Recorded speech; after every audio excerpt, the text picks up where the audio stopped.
ఈరోజు cell phones అందరికీ ఉన్నాయా లేదా? ఉన్నాయంటే పైకి చేతులు పైకి ఎత్తండి, చూపియండి మీ ఫోన్లన్నీ. అందరి దగ్గర ఫోన్లు ఉన్నాయి. రేపు రాబోయే రోజుల్లో మీరు ఏ ఆఫీసుకి పోయే పనే ఉండదు. ఏ పని కావాలన్నా మీ సెల్ ఫోన్లో ఒక మెసేజ్ పెడితే మీకు అర్హత ఉంటే నేరుగా పనిచేసి మళ్ళీ మీ సెల్ ఫోన్లో పెట్టే బాధ్యత నాదని మీ అందరికీ హామీ ఇస్తున్నా. ఒక్క పని కాదు, రెవెన్యూలో పుట్టిన తేదీ డేట్ ఆఫ్ బర్త్ సర్టిఫికేట్ కావాలన్నా, లేకపోతే డెత్ సర్టిఫికేట్ కావాలన్నా, లేకపోతే క్యాస్ట్ సర్టిఫికేట్ కావాలన్నా, నేటివిటీ సర్టిఫికేట్ కావాలన్నా, ఏదైతే రెవెన్యూ తరపున కొన్ని ఉన్నాయి మనకు, ఏదైతే అడంగలని ఇలాంటివన్నీ కూడా ఇవ్వాలన్నా నేరుగా ఆఫీసుకు పోయే పని లేదు. మీరు మెసేజ్ పెడితే తిరిగి మళ్ళీ మీకు అందుబాటులో పెట్టే బాధ్యత నాదని మీ అందరికీ హామీ ఇస్తున్నా. ఇదే కాకుండా దేవాలయాల్లో ఎక్కడన్నా పూజకు పోవాలంటే ముందుగా రిజర్వేషన్ చేసుకుని నేరుగా దేవుడు దర్శనం చేసుకొని రావడం, రూములు బుక్ చేసుకోవాలంటే చేసుకోవడం అన్ని పెడతాం. పురపాలకులు కానీ పంచాయతీలో కానీ పౌర సేవలు ఏవైతే ఉన్నాయో అవన్నీ కూడా ఆన్లైన్లో పెట్టేస్తాం. దగ్గర 150 సేవలు, అల్టిమేట్ గా అన్ని సర్వీసుల్ని నేను టెక్నాలజీ ఉపయోగించి క్లౌడ్లో పెట్టి ఎక్కడికక్కడ మీకు అన్ని కూడా నేరుగా అందే పరిస్థితి వస్తుంది. నేను దారిలో వస్తా ఉంటే 2-3 ముసలమ్మలు కనపడిస్తే ఏమమ్మా నీకు పింఛన్ వస్తుందని అడిగా. తీసుకున్నావా తల్లి అన్నా.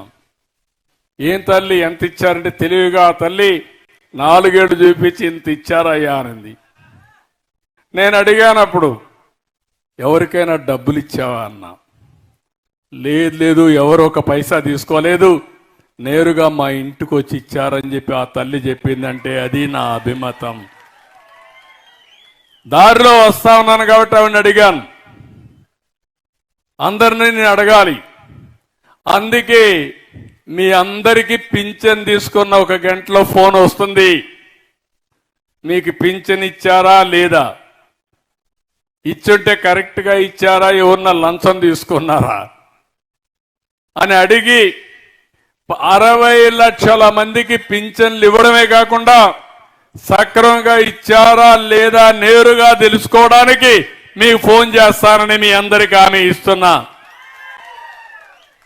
అప్పుడు ఎక్కడన్నా ఎవరైనా ఒక చిన్న కంప్లైంట్ వచ్చినా ఆ ఆఫీసర్ పైన యాక్షన్ తీసుకునే పరిస్థితికి వస్తుంది.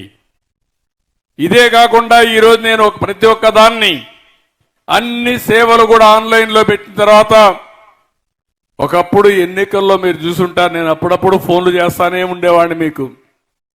ఈవెన్ కాలువ శ్రీనివాసులు నాకు చాలా దగ్గరైన 10 సార్లైనా అడుగుంటా మిమ్మల్ని అందరినీ.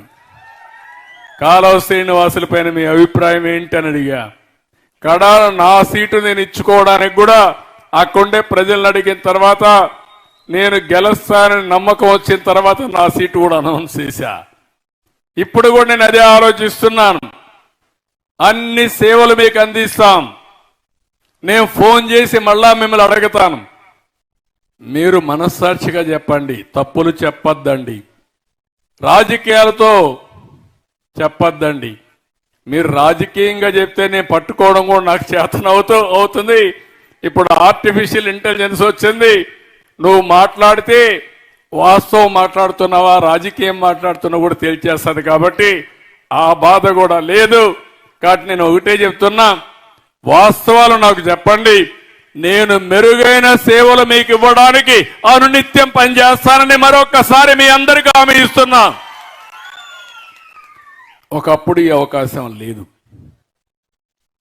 ఒకప్పుడు కనుక్కోవాలంటే చాలా ఇబ్బందులు ఉండేటివి. ఇప్పుడు గంటల్లోనే కోట్ల మంది నుంచి ప్రజాభిప్రాయ సేకరణ చేసి సుపరిపాలన ఇచ్చే పరిస్థితికి వచ్చాం. ఈరోజు దగ్గర మీరు చూస్తే ధాన్యం సేకరిస్తూ